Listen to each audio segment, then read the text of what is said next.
कित्येक महिन्यापासून आपण सोशल मीडियाच्या माध्यमातून करत होतो की आपल्याकडे ट्री प्लॅनिंग म्हणजे वृक्षारोपण झालं पाहिजे. त्या संदर्भात सगळ्यांनी सोशल मीडियाच्या माध्यमातून आपण चर्चा करत होतो.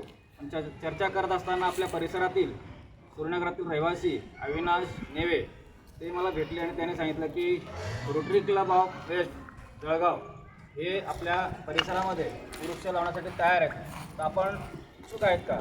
त्यांनी मला सांगितल्याबरोबर मी त्यांना होकार दिला आणि त्यांच्याशी फॉलोअप घेतला. हे फक्त अवधी 3 ते 4 दिवसामध्ये सगळं घडून आलं आहे. तर खरोखरच रोटरी क्लब वेस्ट जळगाव यांचं आपण हार्दिक स्वागत करूया.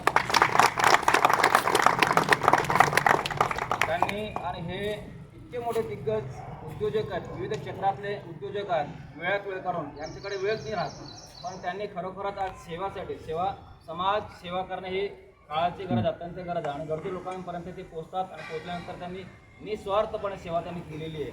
तर आपण या स्वयंभू महादेव मंदिरासमोर साक्षी देऊन की आम्ही प्रार्थना करू की आपलं Jalgaon Rotary club of west अजून पुढे कसं जाणार त्यासाठी शुभेच्छा देऊया. आपण जोरदार टाळ्या. आपण बघा, यांना सत्काराची आवश्यकता नाही आहे, नावाची पण आवश्यकता नाही, ते नाही म्हणतात. पण आमचं कर्तव्य आहे की आम्ही ज्या ठिकाणी आपण महादेवासमोर आल्यानंतर आमचं फूल आणि एक श्रीफळ महादेवाचा प्रसाद म्हणून एक ते दिलं जातं तुम्हाला, तर ते तुम्ही स्वीकारावं. मी सर्वात पहिले आपल्या महेश भाई यांना विनंती करतो की त्यांनी श्रीफळ स्वीकारावं. सरदार दादा राजपूत त्यांचं स्वागत करणार. अरे पुढाकार